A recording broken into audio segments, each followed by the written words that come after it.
Hello everyone, this is Pragadivan and you're watching Voice News Network. Here are the top stories for today. Britain's Prime Minister Boris Johnson, who recently came under radar for breaking the COVID-19 restrictions and having a party at 10 Downing Street, has now announced the end of COVID-19 measures introduced to curb the rapid spread of the Omicron variant in England. Johnson says that none of the so-called Plan B measures would remain, as face masks would not be legally enforced anywhere, COVID passes would not be mandatory, and advice to work from home would end. Ironically, Britain was the first country to limit international travel over the Omicron variant, raising alarm bells about its mutations, and in December, it introduced work-at-home advice, more mask-wearing and vaccine passes to slow its spread. The telephone lines in Tonga are reconnected after the explosion of the Tonga volcano, which knocked out communications around the nation of about 105,000 people. While the telephone lines are back, the residents of Tonga will have to wait for a month to get their internet connection back. The virtual communication blackout had made relief efforts, already challenged by the COVID-19 pandemic, even more difficult. The Red Cross says that its team in Tonga had confirmed that salt water from the tsunami and volcanic ash were polluting the drinking water of tens of thousands of people. But the volcanic ash covering Tonga's main runway will delay the flight at least another day. The tsunami that swept over coastal areas after the eruption of volcano was frightening for many, but rose only about 80 centimeters, allowing most to escape.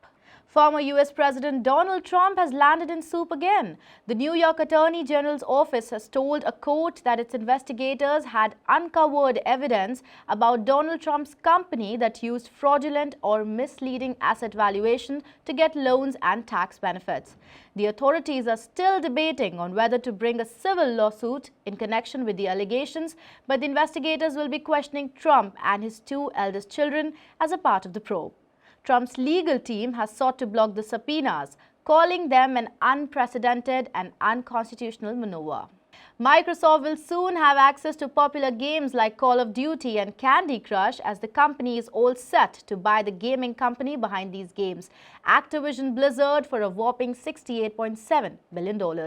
The all-cash deal will let Microsoft, makers of the Xbox gaming system, accelerate mobile gaming and provide building blocks for the metaverse or virtual environment. While this is a massive deal for Activision, the company is still in turmoil over allegations of misconduct and unequal pay. Canada's Prime Minister Justin Trudeau is once again condemning mounting aggression from Russia against Ukraine and has hinted that Canada fears the situation could dissolve into armed conflict. Trudeau says that Russia's military buildup at various regions along the border is absolutely unacceptable and that Canada is ready to proceed with serious consequences should the situation further escalate. We are there as friends and allies. We have a military mission there, Operation Unifier, and Minister Anand has been talking about that. We are there to support and train the Ukrainian troops. And we're working with our international partners and colleagues to make it very, very clear that Russian aggression and further incursion into Ukraine is absolutely unacceptable. According to Statistics Canada, the consumer price index increased at an annual pace of 4.8% in December last year. The report says that the sharply higher prices for food led to the cost of living going up at its fastest rate since 1991.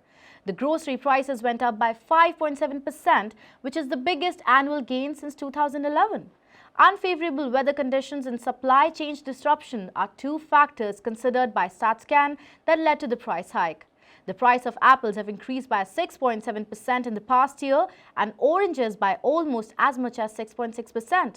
The US is a major supplier of oranges to Canada, and because of the bad weather conditions, major growing region of Florida is on track to produce the smallest number of oranges since 1945. NDP leader Jagmeet Singh and his wife Gurkiran have come under Ethnic Commissioner's radar after Singh published an image on his Instagram page of himself sitting in a chair cuddling his newborn daughter with a furniture company tagged in the image.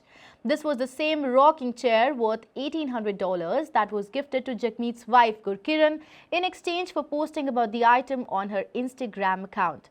According to the Conflict of Interest Code for members of the House of Commons, neither MPs nor any family member can accept gifts that might reasonably be seen to have given to influence the member in the exercise of a duty or function of his or her office.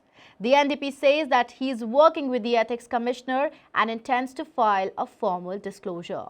According to the Health Minister Christine Elliott, new cases of COVID-19 linked to the Omicron variant are expected to peak this month in Ontario, but the announcement on lifting current public health restrictions will likely to come later this week. While 4,132 people are currently in hospital with COVID-19, new admissions are starting to slow and are now on pace to double every 2 weeks or so. According to Kieran Moore, Ontarians who have not been vaccinated against the virus make up 50% of all hospitalizations, but accounts for just 10% of the total population. After delays due to COVID-19, the Doug Ford government has launched a virtual housing summit promising funds to help the province's largest municipalities speed up development approvals amidst opposition parties and housing advocates calling for decisive measures to help bring down the cost of renting in Ontario. The province would provide more than $45 million in the form of a new fund to streamline development approvals and cut red tape so residential and industrial projects can get underway. The Grammy Awards ceremony honoring top performances in music has been rescheduled for April 3rd in Las Vegas. The official statement from the Recording Academy and broadcaster CBS says that the award had been set to take place on January 31st in downtown Los Angeles, but organizers scrapped the date as Omicron variant sparked a new wave of COVID-19 infections. Comedian Trevor Noah will host the ceremony this year, which will be televised and streamed live from the MGM Grand Garden Arena. The nominations for the 2022 Grammys were announced in November last year, and if we go back in time, the 2021 Grammy Awards were also postponed due to COVID-19.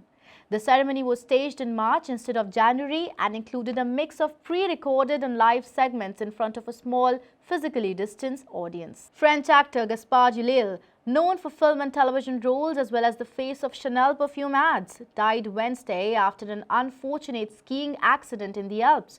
He was 37. According to a local broadcaster, Ulliel was hospitalized with a skull injury when he apparently collided with another skier at a crossing point on the slopes. Police and prosecutors are not divulging any details on the incident. Ulliel has acted in many prominent films.